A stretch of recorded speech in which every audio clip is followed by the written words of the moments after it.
Shalom Alejen, hermanos. Shabbat Shalom a todos, que tengan un feliz Shabbat. Bien, como hoy me ha tocado a mí compartir con ustedes eh, el tema del Shabbat, decidí compartir con ustedes un tema que me ha dado curiosidad y que a la vez me ha ayudado mucho. Yo he sido muy bendecido este Shabbat con este estudio. Y espero poder expresarlo a la manera que yo lo entendí, cómo me ha edificado muchísimo. Me siento edificado y no solo siento en un sentir, sino siento, me refiero veo algo, una transformación en mi mente y y quiero compartir esa transformación en mi mente con ustedes. Bien, la davar, la palabra. ¿Sí? En hebreo, palabra se escribe davar, ¿sí? La palabra davar. Lo van a encontrar en el diccionario hebreo-español, Strong, en el número H1697. Ahí van a encontrar la palabra davar, ¿sí? Que también se encuentra en el diccionario Vine de la lengua hebrea al español. Y voy a leer la definición de ambas, que básicamente son la misma, nada más que uno brinda una información que el otro no. Me van a tener que tener paciencia porque no tengo la computadora a mano y tengo todo escritos a manos y tampoco tengo, aunque parezca raro, tampoco tengo una Biblia a mano. Extravié mi Biblia y hace tiempo que no... Está en algún lado, pero no sé dónde está. Hace tiempo no la uso, nos hemos acostumbrado a a la notebook. Así que ahora cuesta un poco, al celular y a la notebook. Así que ahora he vuelto, como bien el hermano ha dicho, al sistema primitivo de la escritura. Así que voy a usar hojas y voy a dar vueltas las hojas, así que van a tener que tenerme paciencia por ahí por algunas citas. Bien, hermanos. Davar. La palabra davar, la palabra palabra viene del hebreo davar, ¿sí? Que más bien indica algo, algo que lo pensamos y lo hablamos. Es decir, uno piensa algo en su mente y luego lo expresa con un sonido al que se le da coherencia y entendimiento, y a eso se le llama dabar. ¿Sí? Es como que tiene como una manifestación, porque cuando está en nuestras mentes no está manifestado en este mundo, vamos a decir. Está en nuestra mente, pero no está acá en el mundo. Y al hablarlo nosotros, se transforma en una palabra audible, en algo que existe de alguna manera, no puedo decir física, pero sí como una especie, como el viento, que lo sentimos, pero no lo vemos. La palabra la escuchamos, pero no la vemos. Entonces la palabra davar eh, también puede traducirse como asunto o algo. ¿Sí? También tiene otras traducciones. Según el diccionario Vine, puede traducirse como palabra, asunto, algo. Ahora, según el diccionario Strong, esta palabra se puede traducir de varias otras formas más, que lo voy a buscar aquí, que lo tenía en una punta aquí. Un momentito. Perdonen porque organicé, pero olvidé agregar eso a lo que está organizado aquí. Otras definiciones de la palabra davar es acuerdo, acusación, canto, consejo, mandamiento, mensaje, pensamiento, petición, pregunta y respuesta. También cumplimiento y hecho, algo hecho. Es interesante, ¿no? Interesante, interesante. Es bastante interesante. Entonces, eso según la definición de los diccionarios etimológicos, del hebreo al español, Strong y Vine. Eh, bien. Ahora, en cuanto al significado pictográfico, porque sabemos que el hebreo, para aquellos que no saben, tiene tres escrituras que pasó, tres sistemas de escrituras durante toda su existencia. El primer sistema de escritura que el hebreo tenía es la escritura pictográfica. Un momentito.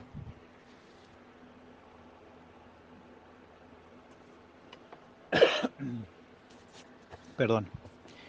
Em, la pictográfica. La escritura pictográfica es la que se hace con gráficos, con dibujos. Es decir, la letra Aleph, en el hebreo pictográfico tiene la forma de una cabeza de un buey, ¿sí? Por ejemplo, la Resh, en el hebreo pictográfico, tiene la forma de una cabeza humana, de un ser humano, ¿sí? Y así sucesivamente. La Bet forma de una tienda y así sucesivamente.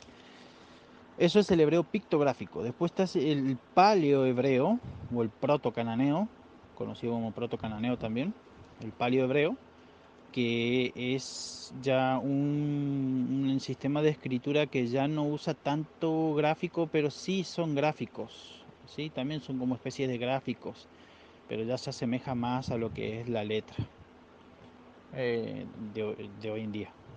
Un poquito, no es mucho. Y luego está el hebreo, el sistema de escritura cuadrada o conocido como Kitab Ashuri, escrito asirio, porque en realidad el hebreo cuando nuestro pueblo estuvo en Babilonia mm, usaron los caracteres arameos, eh, usaron las letras arameas para, eh, para eh, plasmar, o sea, como ellos empezaron a hablar el arameo, luego utilizaron las letras arameas para hablar en hebreo también. Entonces el hebreo sufrió un cambio de paleohebreo de paleohebreo, de pictográfico a a paleo y de paleo a sistema de escritura cuadrada a sirio, ¿sí? Porque arameo, si no me equivoco, hablaban los asirios. Entonces, el Kitab Ashuri, escrito asirio, porque es un escrito asirio, pero plasmado en el idioma hebreo. Entonces, hoy en día tenemos eso. Pero si nosotros nos vamos al hebreo pictográfico, al de dibujos, nosotros podemos ver muchas cosas. Si bien ya en la definición, como hemos visto, tenemos mucho significado para esa palabra, porque el hebreo es un idioma rico en significados, por eso a veces se hace tan difícil de traducir. A veces a veces los traductores necesitarían tener mucho conocimiento del hebreo y de la cultura hebrea y sobre todo una buena visión sobre el plan de Elohim para poder hacer una traducción más fehaciente. Y por eso es que hay muchísimas traducciones y muchísimos horrores ortográficos a la hora de traducir. Eh, pero nosotros siempre podemos, gracias a nuestro Elohim, podemos ir al paleohebreo, al hebreo pictográfico, perdón, y poder entender un poco más lo que la palabra quiere transmitirnos. Entonces nosotros tomamos la palabra davar y vemos que la palabra davar está compuesta por las letras hebreas dalet, vet, resh. Davar es una palabra raíz, ¿sí? Davar. Las palabras raíces en el hebreo generalmente constan de tres letras y hay algunas excepciones. Bueno, los hermanos que saben más hebreo me corregirán. Hay algunas excepciones que son de dos, pero generalmente las raíces son de tres. Davar tiene tres letras que son la Dalet, la Bet y la Resh. Por eso es una palabra raíz. Luego de esa palabra se conforman otras palabras. Entonces, si nosotros vamos al hebreo pictográfico, la palabra Dalet es una puerta. ¿Sí? Es una puerta de una tienda. La palabra Bet es una habitación o una tienda una tienda, una casa, podríamos decir. De ahí la palabra Bet, casa, ¿sí? Y la palabra Resh es una cabeza humana haciendo alusión al ser humano, al hombre o al ser humano.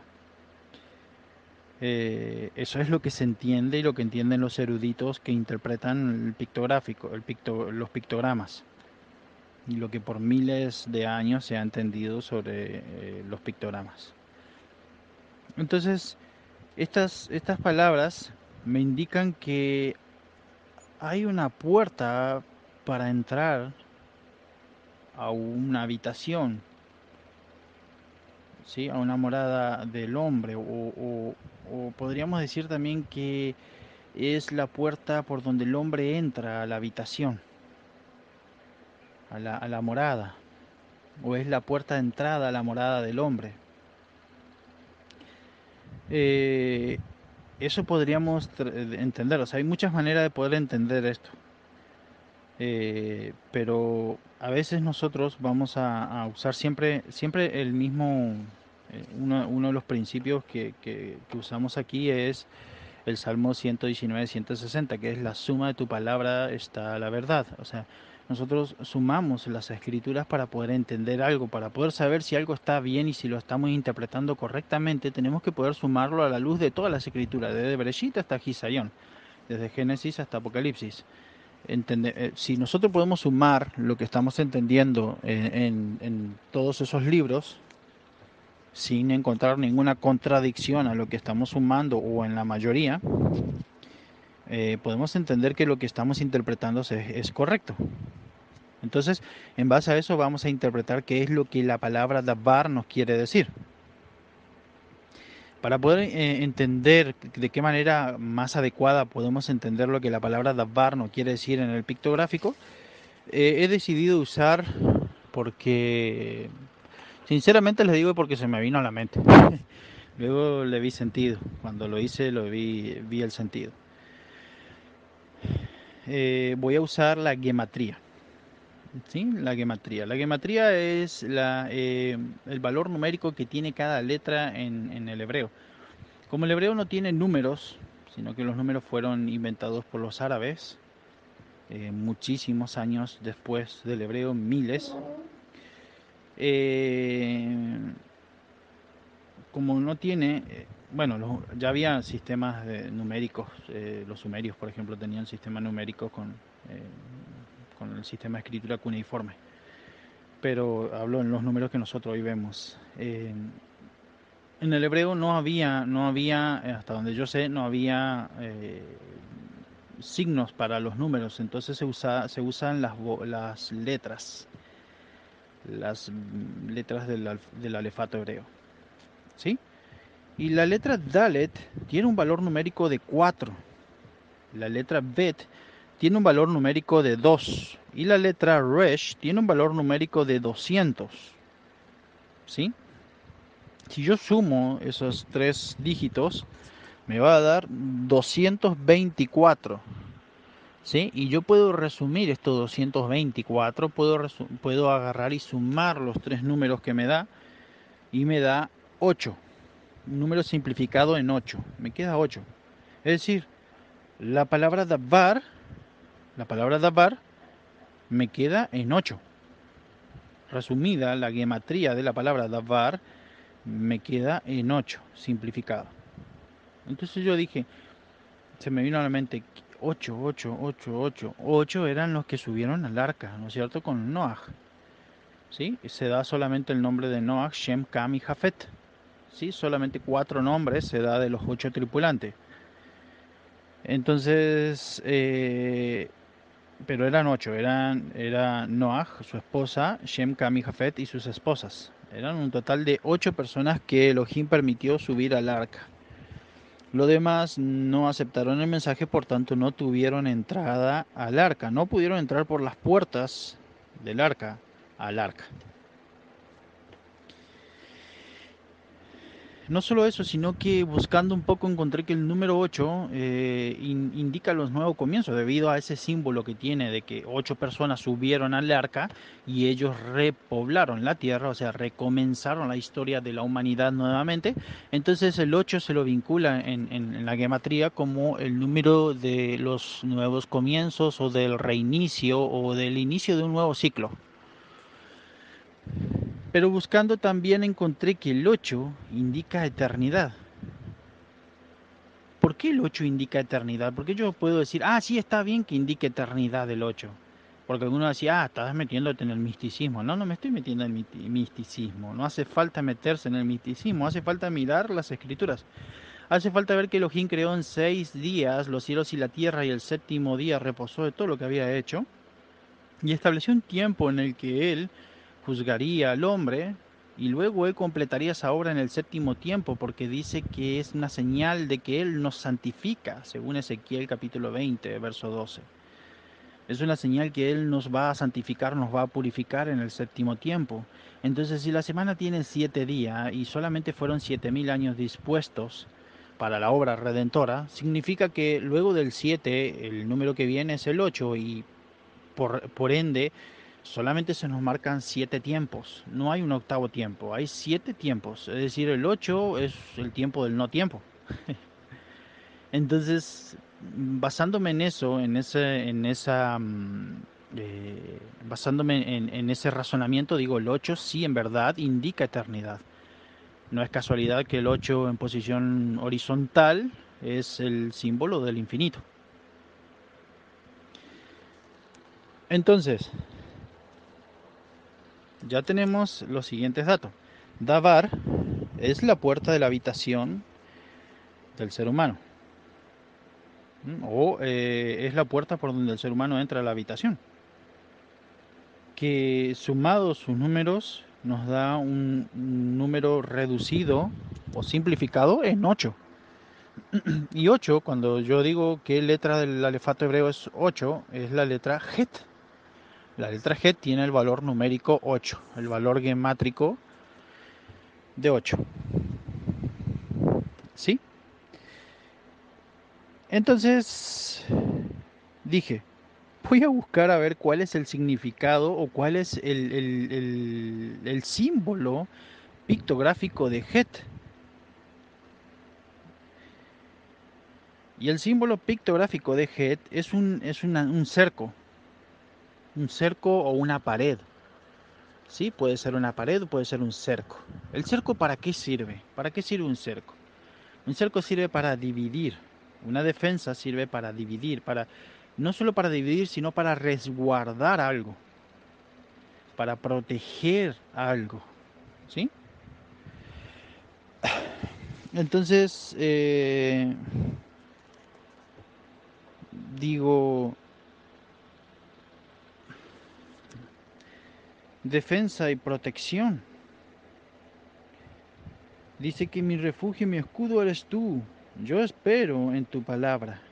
El Salmo 119, 114 dice que el refugio y el escudo, donde nos refugiamos, donde nos escudamos, es Adonai. Adonai es donde nosotros nos escudamos y nos refugiamos. Y dice, yo espero en tu palabra. Interesante, ¿no? Interesante. También podemos leer el Salmo 34, 8. eh, y en cuanto a la división, ¿sí? Porque también no solo el cerco protege, sino que divide, separa, hace una separación, hace una discriminación entre uno y otro. Es decir, si yo tengo un cerco y tengo ovejas, si yo tengo ovejas y hay ovejas que no son de mi redil y yo no quiero que se mezclen con las demás, voy a crear un cerco. Ese cerco va a mantener a mis ovejitas separadas de las demás ovejas de afuera, para que no se me mezclen o contaminen con las demás ovejas de afuera. Entonces, eso es un cerco que produce una división, me divide, me separa de las demás ovejas. En Éxodo 11:7 dice que Elohim hizo distinción entre su pueblo, vemos en las plagas, y Elohim hizo distinción entre sus ovejas y las ovejas de Faraón. También Yeshua dice que en Mateo capítulo 25 que Él vendrá y se sentará y hará separación de las ovejas de las cabras. A su derecha los benditos de su Padre y a su izquierda los malditos, aquellas cabras que han desobedecido su palabra. Entonces, vemos que acá hay algo que se va armando algo, se va armando algo. Veremos qué se arma. Espero que pueda yo plasmar lo que está en mi mente, porque, eh, no sé, para mí es muy emocionante todo esto. Entonces, dije, digo, no, no me voy a quedar acá, hay algo más para poder armar todo esto. Entonces dije, vamos a ver el nombre de Yeshua, a ver qué pasa con el nombre de Yeshua. Entonces busqué los valores gemátricos de la Yod, de la Shin, de la Bab y de la Ayin. La Yod, el valor numérico es 10. La Shin, el valor numérico es 300. La Bab, el valor numérico es 6. Y la Ayin, el valor numérico es 70. Nos da un total de 386, que simplificado, que simplificado nos da 8. Y dije, bueno, vamos un poco más, un poco más. Y vamos al tetragramatón. Yud, Hei, Vav, Hei. Sabemos, los, los hermanos aquí, los que no saben, ¿sí? Los hermanos nuevos que han llegado y a lo mejor no saben, nosotros hemos comprendido mediante muchas evidencias en las escrituras, gracias a que Elohim ha revelado al hermano Daniel y nos ha compartido por medio de él, y otras cosas que hemos logrado entender también porque Elohim nos ha permitido ver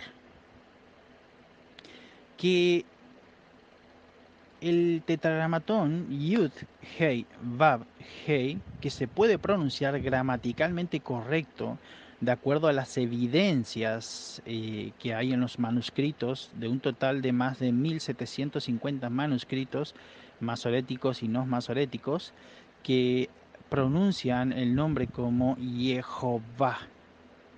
Nosotros sabemos que es un acróstico que puede significar dos cosas: Yehia ya Bejové, o Yeshua ha Nosri Bemelech ha Yehudim. Son. Yo personalmente, hermanos, no creo en las coincidencias. Así que yo creo que todo tiene una razón de que pueda encajar algo con algo. Es difícil no creo que algo encaje con algo y no tenga nada que ver uno con el otro. No puedo concebir eso en mi mente y lo veo en la escritura que no sea así. Entonces tomé el número, el Shem Yud He Bab Hei, el acróstico, y sumé también las letras. La Yod vale 6, la Hei vale 5, la Bab vale 10 y la Hei nuevamente vale 5, que me da una suma de 26. Y si lo simplifico, 8. Y otra vez el 8. Entonces, digo, ¿qué pasa acá? ¿Qué es lo ¿Por qué esta coincidencia? ¿Por qué esta coincidencia? ¿O por qué esta verdad? ¿Qué quiere decirme esta verdad?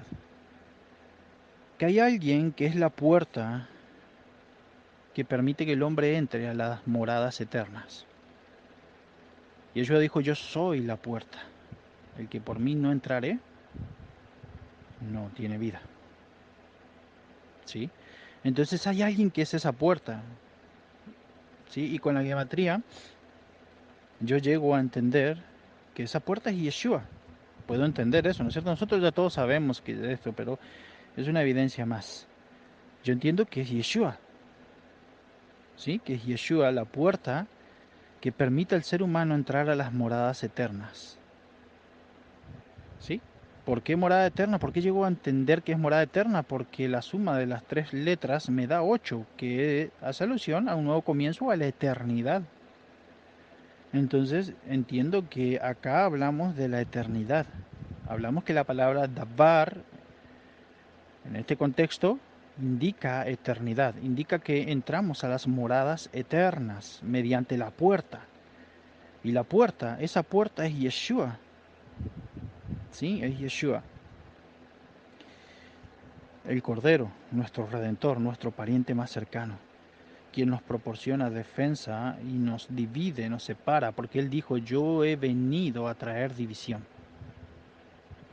Él no vino a unificarnos en un ecumenismo, ay, todos somos hermanos, nos queremos mucho. No, Él vino a separar las ovejas de las cabras, vino a separar lo santo de lo profano, vino a purificar, entre varias cosas que hemos visto en los estudios que el hermano nos comparte.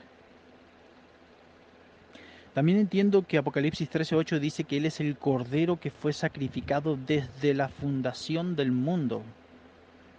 Desde que el mundo fue fundado, Él ya fue sacrificado. También lo vemos en las Moedim. Vemos que el Pesaj está en el primer mes. El Pesaj es la primera Moed en el primer mes. Y luego tenemos Yom HaKippurim, que está en el séptimo mes, en el último ciclo, en el último mes festivo. Entonces vemos que la obra de redención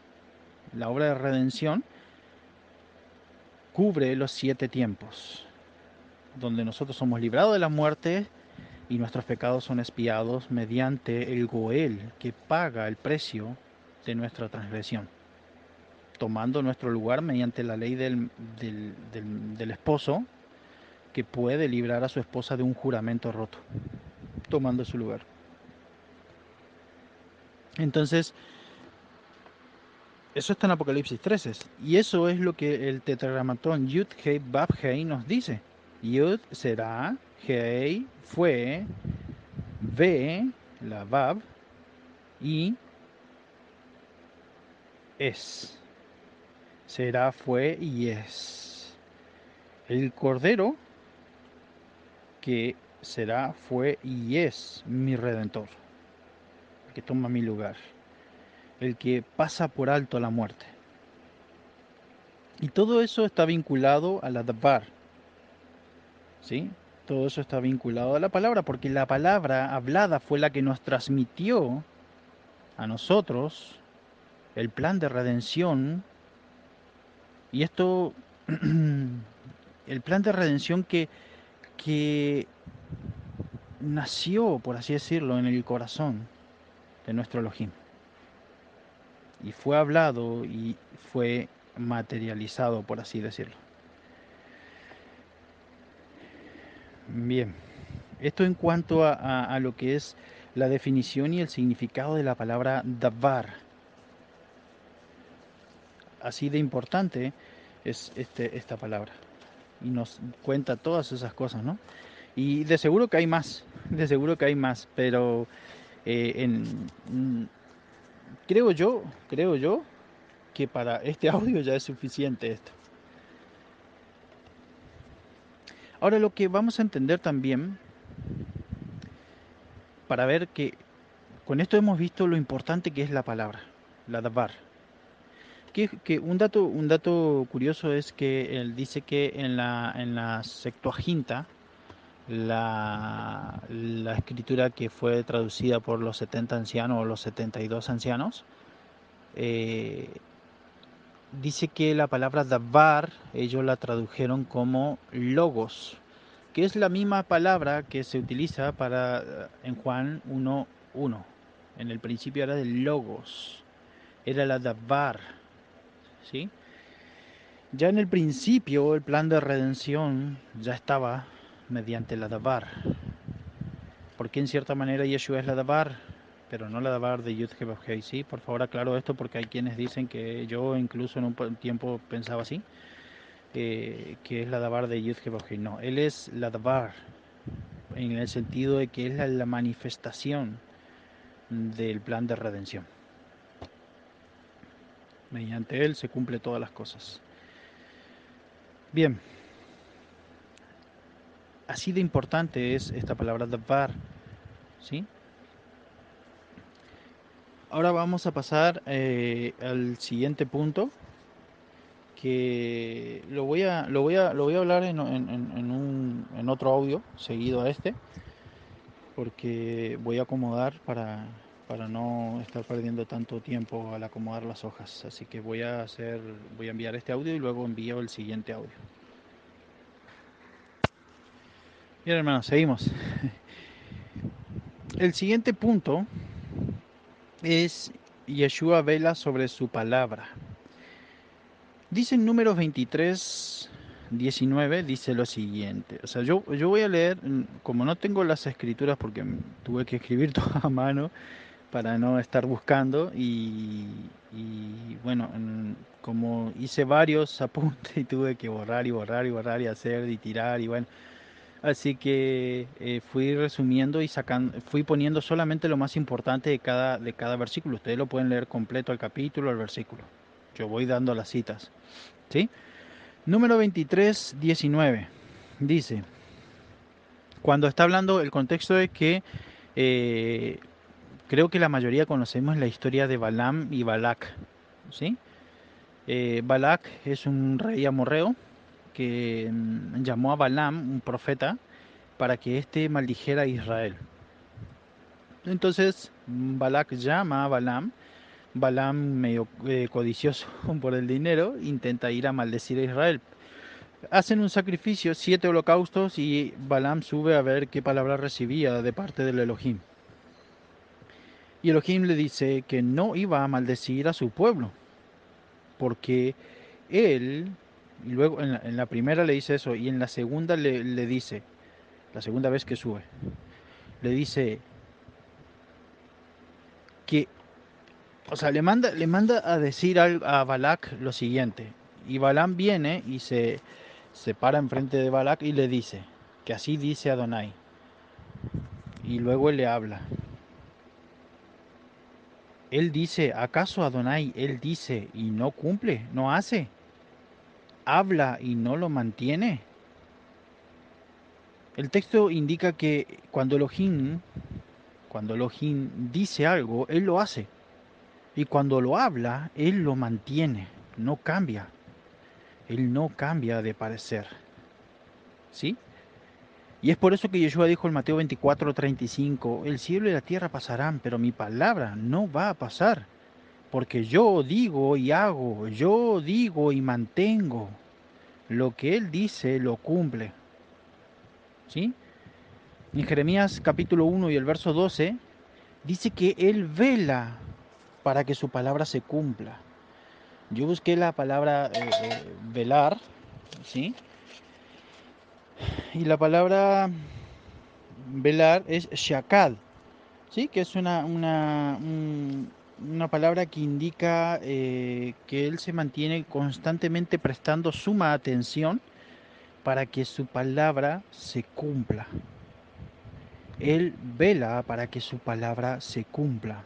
Entonces tenemos que Elohim no se retracta de lo que dice, sino que lo que él dice lo hace, lo que él habla lo mantiene. Es decir, nuestro Elohim es un Elohim de palabra, como se dice hoy en día, es una persona de palabra, es un ser de palabra. Sí, es una persona porque tomó forma humana. Por eso él volvió a decir, lo dijo por medio de Balaam, lo dijo por medio de Jeremiyahu, y ahora lo dice él mismo en persona. El cielo y la tierra van a pasar, pero mi palabra se va a cumplir. Y también dice que, o sea, que todo puede pasar, pero su palabra va a estar firme allí. Así, así de veras es nuestro Elohim. Él mantiene su palabra. No solo que mantiene su palabra, sino que la cumple. Y eso a nosotros, como hijos suyos, porque Yeshua en cierta ocasión, si bien no es el contexto, pero sí podemos deducir que es lo que Él quiere. Él dice, imitadme a mí, sed como yo, mansos y humildes. Y yo puedo agregar ahí esa parte cuando Él dice, imitadme a mí, sed como yo, una persona de palabra. Velen para que su palabra se cumpla. Y es por eso que Yeshua, en el Sermón del Monte, en el sermón que se cree que es el más importante que dio inicio a su ministerio, en Mateo 5, versículo 37 dice, que tu sí sea sí y que tu no sea no. El hermano Daniel lo ha repetido muchas veces, porque esto es importante, hermanos. Es importante que cuando nosotros decimos sí, velemos para que ese sí sea sí. Si decimos no, velemos para que ese no sea no. No seamos personas de doble ánimo, no digamos sí pero no, no pero sí. No digamos mañana haré tal cosa o cual cosa y luego nosotros no hacemos nada. Y luego seamos diligentes en cumplir lo que decimos. Si nosotros damos nuestra palabra, cumplamos. Si nosotros decimos haré tal cosa o haré cual cosa, hagámoslo. Entonces, y hay un proverbio que no lo recuerdo en este momento y no pude encontrarlo, no pude buscarlo. Dice, no tardes en cumplir tu palabra. Seamos diligentes, porque mientras más tardemos, hermanos, por eso también dice, no dejes para mañana lo que puedes hacer hoy, porque mientras más tardemos, más difícil es cumplir esa palabra. Seamos personas de palabra y no vacilemos en cumplir nuestras palabras. Si no, fíjense cómo Elohim valora la palabra y cómo nos instruye a que seamos personas de palabra. Cuando leemos la historia de Hananías y Séfora, si no me equivoco, Séfora, Ananías y Zafira, vemos que ellos le dieron su palabra a Elohim, luego no cumplieron. Los avaros dirán, ay, por un poquito de dinero lo mató. Porque no le dio, porque capaz que lo vendió en $3.000 y le dio $2.500 y se quedó con $500. Qué bárbaro. No, aquí lo que tenemos que ver, es una de las cosas que en este tiempo o sea, deseo mucho poder ver bien cada detalle, cada punto. De poder ver lo que importa, lo que en verdad importa y lo que Elohim quiere transmitirnos y no ser tan materialista y decir ver que Elohim se enojó porque no le dio dinero. Tenemos un texto donde dice, ¿acaso yo te pediré a ti si tuviera hambre? No soy yo el dueño de todas estas cosas. Entonces, vemos que Elohim no se enojó porque Hananiah y Séfora no le dieron dinero, sino porque no cumplieron su palabra. No cumplieron lo que dijeron. Es importante que cumplamos nuestra palabra.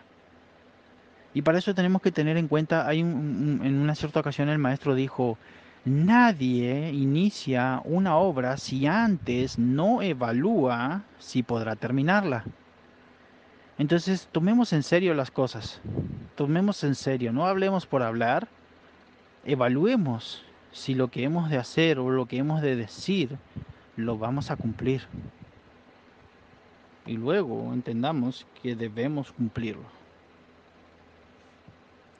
Entonces, sea nuestro sí, sí, y sea nuestro no, no. Seamos personas de palabra. No seamos personas que minorizan la palabra. Yo, por ejemplo, era una persona que no me daba cuenta, pero minorizaba la palabra. Decía, ah, sí, sí, sí, sí, y luego, sin ir más lejos, le dije a Lag que el miércoles le iba a presentar el PDF, pero no se lo presenté. ¿Por qué? Porque no cumplí mi palabra. Y más allá, yo antes, por ejemplo, me excusaba en decir, ah, bueno, pero yo no dije te prometo. Pero no hace falta decir te prometo. Digo para algunos que digan o te juro o lo que sea. O te doy mi palabra. No, no, no, no, no. Si nosotros decimos tal o cual cosa, por ejemplo, el martes a las 5 de la tarde estoy allí, el martes a las 5 de la tarde tienes que estar ahí. Si tú dices, en otro ejemplo, si tú dices es así, es así. Si dices es asá, es asá. No puedes no puedes faltar a tu palabra. Tienes que cumplir con tu palabra. Seamos como nuestro Elohim y velemos para que nuestras palabras se cumplan. Es obvio, hermano, que esto no se da en todos los casos, sino tenemos que ser sabios para saber discernir en qué caso esto se da y en qué caso no se da. Porque nosotros tenemos un ejemplo, por ejemplo, de Nínive. Elohim dijo que iba a destruir a Nínive, pero Nínive se arrepintió y Elohim la perdonó.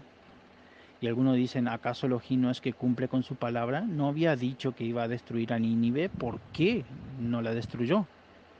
Y es porque a veces no tenemos en cuenta la suma de tu palabra, que Elohim dijo que Él es lento para la ira, que Él es grande en misericordia, que es rápido para ser misericordioso, para tener misericordia de todos. De hecho, en la historia de Jonás vemos que él dice, si tú te entristeces por esta calabacera, no es de yo de entristecerme por esas, no me acuerdo cuántas almas eran, por esas 80.000 almas, no sé cuántas almas eran, no es yo de afligirme por esas almas. Entonces, es porque él dijo en su palabra que él es lento para la ira, pero grande para perdonar. Entonces él sí cumple con su palabra. Entonces hay que saber evaluar en esa situación y en una situación de fuerza mayor que quizás por algún motivo muy fuerte no podemos cumplir con dicha palabra, pero eso se soluciona hablando con la persona y yendo de frente y diciendo no puedo por tal o cual motivo. Tú puedes librarme de esto y pasar a otro día o lo que sea. Bueno, no quiero andar mucho en eso porque no va el caso. Entonces, seamos personas de palabra y velemos porque nuestras palabras se cumplan, así como nuestro Elohim vela para que su palabra se cumpla.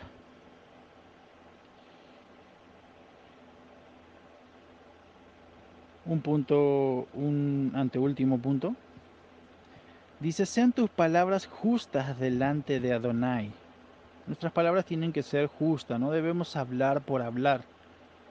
Debemos hablar con justicia, no debemos hablar palabrerías vanas, huecas, que no tienen sentido, en doble sentido, no tiene sentido. Salmo 19, 14, y en otras traducciones aparece 15. Ojo que hay otras traducciones que es el verso 14 y otras es el 15. Dice, sean gratas mis palabras y el susurro de mi corazón delante de ti, Adonai. Si ustedes pueden leer todo el versículo completo y todo el capítulo si quieren.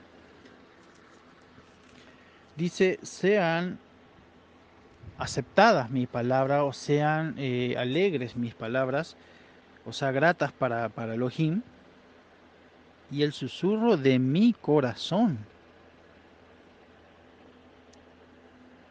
Fíjense que nuestras palabras no solo debemos pronunciar palabras justas delante de nuestro Elohim o para nuestro Elohim, lo que es justo para Él, lo que es grato para Él, sino que debemos hacerlo desde el corazón.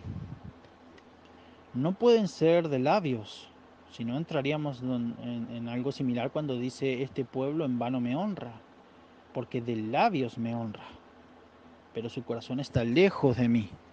Nuestras palabras deben venir de nuestro interior, ¿sí? Deben ser algo que sale de nuestro interior, porque de lo que abunda el corazón, habla la boca, recuerden eso. Todo lo que abunda en nuestro corazón, nuestra boca lo va a hablar. Por más que intentemos ocultarlo, en algún momento la boca va a delatarnos.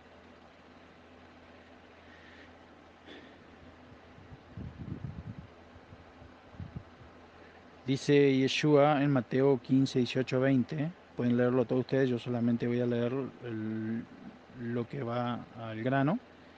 Porque del corazón salen las intenciones, sean malas o sean buenas, salen del corazón. Del corazón sale todas nuestras intenciones. Entonces nosotros, para poder hablar palabras de sabiduría o palabras justas delante de Adonai, debemos cambiar nuestros corazones. Hijo mío, dame tu corazón, dice Elohim. No por nada nuestro Elohim nos pide el corazón, el lev. El lev en hebreo es la lamed, la, eh, la alef y la bet. Lev, ¿sí? La lamed, sí, la lamed, esto no lo escribí, pero la lamed es un bastón, un guía, una dirección. La Aleph es un líder o una autoridad. Y la Bet es una casa, una habitación. Básicamente eso nos indica que el corazón es el que guía a este cuerpo. Por eso Elohim pide nuestro corazón. ¿Sí? Y cuando hablamos de corazón no hablamos del que late o de los sentimientos. No, no, no, no. No hablamos de los sentimientos. Hemos visto también con el hermano Daniel lo que es Ahabá. Sí, y vemos que lo que está relacionado con el amor, con el corazón, no tiene nada que ver con los sentimientos esos así. Los sentimientos forman parte de este, pero no hablamos de. Cuando nosotros nos permitimos ser gobernados por los sentimientos, vamos a ser personas, primero no vamos a ser personas de palabras, porque vamos a, cuando estemos con gana, vamos a cumplir lo que decimos, y cuando no, no, si tenemos gana cumplimos, si no tenemos gana no cumplimos. Entonces nosotros no podemos ser personas guiadas por los sentimientos. Los sentimientos son herramientas muy buenas, muy lindas que Elohim nos dio, pero nos dio para que nosotros tengamos control de ellas. No podemos dejar que la concupiscencia, el deseo, los sentimientos nos guíe nuestro cuerpo, sino que nosotros debemos guiar. Y para eso Él nos pide que se lo entreguemos a Él. Cuando se lo entregamos a Él es cuando nosotros le damos la autoridad a Elohim en nuestras vidas. Y eso lo hacemos cuando nosotros nos impregnamos de su palabra. Por eso cuando el pueblo no tiene conocimiento perece. O sea, 6. Por falta de conocimiento perece mi pueblo. Cuando el pueblo no tiene conocimiento, no tiene entendimiento de estas cosas. Y cuando el pueblo no tiene entendimiento de estas cosas, el pueblo no tiene control de su corazón. Y cuando el pueblo no tiene control de su corazón, se dispara para todos lados. Nos transformamos en personas inconstantes, de doble ánimo. Personas que hoy dicen una cosa, mañana dicen otra, pasado otra, y no hay dominio. No hay dominio propio. Y sabemos que allí no está el Ruach. Porque Pablo dijo, creo que en 2 de Timoteo, eh, porque no nos ha dado Elohim un espíritu de debilidad, sino uno de poder, de dominio propio y de amor. Tenemos un Ruach que nos brinda autoridad, porque cuando nosotros le entregamos el corazón a Él, Él nos da la autoridad para obedecer su palabra y tener dominio de los sentimientos. No ser guiados por estos, sino guiar a estos. No sé si me explico, espero que sí. Entonces, de esta manera nosotros vamos a tener sabiduría para hablar. Y esa sabiduría va a proceder de lo más profundo de nuestro corazón porque habremos entregado nuestro corazón a Elohim. De esta manera nosotros vamos a evitar vanas palabrerías. Vamos a evitar las palabras sobrantes, dice en 2 Timoteo 2:16. Shaul aconseja a Timoteo que evite las palabrerías, sí, que evite cosas que no están en las escrituras, que sobran, cosas que traspasan lo que está escrito. Y ahí dice, porque hay quienes han hecho eso, y bueno. No ir más allá de lo que está escrito, no hay que ir más allá de lo que está escrito, a lo que está escrito me remito. De esa manera hablaremos con sabiduría, pero si nos salimos de lo que está escrito, de lo que nos fue transmitido, de lo que es nuestra herencia, empezaremos a hablar palabras vanas. Yo sé porque me lo ha pasado y lucho para no ser una persona así.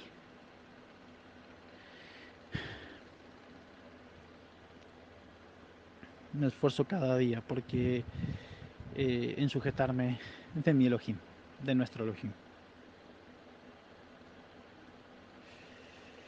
Santiago, capítulo 3, verso 2 y 12, también les aconsejo, hermano, leerlos, es muy lindo. Nosotros debemos hablar Nosotros debemos hablar, cuando nosotros conversamos, cuando nosotros hablamos, debemos hablar para bendición. No hablemos palabrerías vanas. Y para eso sabemos que es necesario todo lo que hemos venido hablando hasta ahora.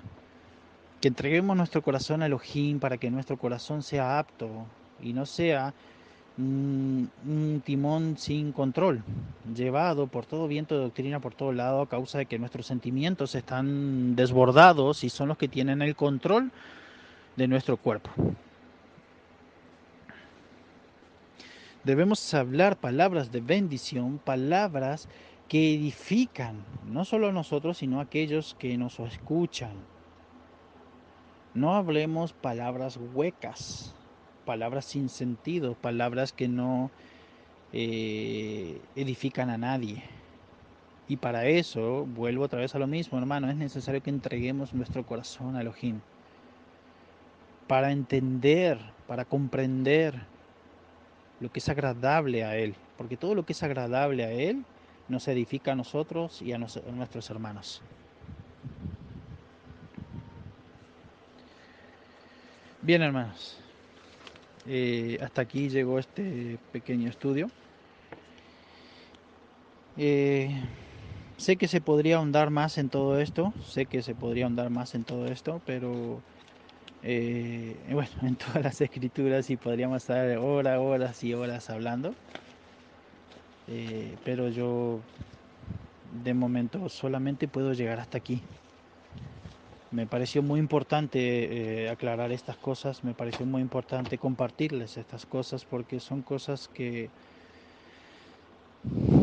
me han perseguido sin que me dé cuenta desde hace muchos años, de que debo ser una persona más cuidadosa a la hora de hablar, debo meditar si lo que he de decir es voy a poder cumplirlo y luego cumplir. ¿Sí? Hay un texto, creo que en Proverbio también dice que si nosotros damos nuestra palabra, no importa que nos perjudiquemos, tenemos que cumplir con esa palabra. ¿Sí? Sobre todo a Elohim. Cuando nosotros le damos una palabra a Elohim, y yo siempre estoy muy agradecido a Elohim porque en mi ignorancia siempre le he prometido cosas y he fallado. Y le he fallado, y le he fallado, y le he fallado, y le he fallado a nuestro Elohim. Eh, digo, en el pasado, hace unos 7, 8 años atrás, fue eso cuando yo conocí su nombre, y por eso digo nuestro Elohim, porque lo invocaba por su nombre y guardaba las Muedim. Así que actualmente no me da vergüenza decir lo que hago mal, porque comprendí que cuando yo acepto Yeshua y yo no acepto el mal, lo que es malo, lo que es incorrecto, entonces no tengo por qué avergonzarme. Más bien tengo que arrepentirme y velar para que no vuelva a suceder. ¿Cómo velo? Sujetándome de él, porque yo con mis fuerzas humanas no puedo hacerlo. Sujetándome del talón, como dice el hermano Daniel. Así que, bueno, hermanos, quería compartirles un poquito la experiencia, mi experiencia con respecto a esto y por qué para mí fue muy edificante esto, porque hoy entiendo mejor que nunca cuando yo sabía estas cosas, pues alguno dirá, yo ya sé eso hace mucho, yo también sabía. Hay muchas cosas que sabemos, hermanos, pero al parecer no las aplicamos o no. o- Yo entiendo de la siguiente manera, en el cuerpo nosotros tenemos, según dice la ciencia y según vi un poquito en el idioma hebreo, tenemos una parte nuestra que es el consciente y el inconsciente. El inconsciente aprende del consciente. El consciente le enseña al inconsciente obrando. El inconsciente es donde está toda la parte automática nuestra. Allí están las reacciones. Si nosotros le acostumbramos al inconsciente a reaccionar mal ante ciertas palabras, luego nosotros cuando estemos dormidos, el inconsciente va a reaccionar mal ante dichas palabras por más que nosotros no lo hayamos ordenado. porque el cuerpo tiene una parte automática para ayudar a la parte consciente. ¿Sí? El inconsciente es esa parte que hace todo lo que el consciente no puede hacer, pues lleva mucho desgaste de energía. De hecho, se dice que, por ejemplo, para levantar la mano y tomar una pelota, por ejemplo, si yo juego, creo que todo el mundo debe conocer el béisbol, ¿no? Aquí en Argentina no es eh, muy jugado, pero sí a nivel, sé que es conocido por el tema de de los americanos y bueno. Eh, Decía un hombre que para poder tomar esa pelotita cuando te tiran y vos ves y alzas la mano, el inconsciente hace más, no me acuerdo, no quiero mentir, pero más de 1 millón de cálculos, algo así, o más de 1000 cálculos, no recuerdo, pero hace muchos cálculos en unos segundos para poder poner la mano en el lugar correcto. Y es por eso que a veces no logra agarrarlo, pero va aprendiendo. Luego ya después de una serie de veces que lo hace, el cuerpo ya aprendió y ya sabe los cálculos exactos para dónde debe poner la mano, de acuerdo a la vista y todo. Es una cosa impresionante el cuerpo humano. Bueno, el creador es impresionante, así que no podía ser menos su creación. No, bueno, la expresión está mal, perdón. Su creación no va a ser menos que eso. Entonces, vemos que cuando nosotros le enseñamos al cuerpo luego, el cuerpo reacciona a eso. Imagínense muchos años de vivir así. El cuerpo está acostumbrado y no es algo tan fácil de cambiar. Por eso es necesario que, como se dice acá en el grupo, desaprender para luego aprender. Es necesario enseñarle al cuerpo que todas esas actitudes que tenemos y reacciones están mal y enseñarles las buenas acciones. Es por eso que se nos dice velen, porque cuando la mente vela, la mente consciente está al tanto de todo lo que sucede y el inconsciente va aprendiendo de esta. Pero si nosotros nos dormimos, el inconsciente toma el control y actúa conforme a lo que está acostumbrado toda su vida, a actuar mal. ¿Me entienden? No sé si va a servir de algo esto, pero a mí sí me sirvió y no sé si me lo expresé bien, quizás algún hermano lo pueda expresar mejor.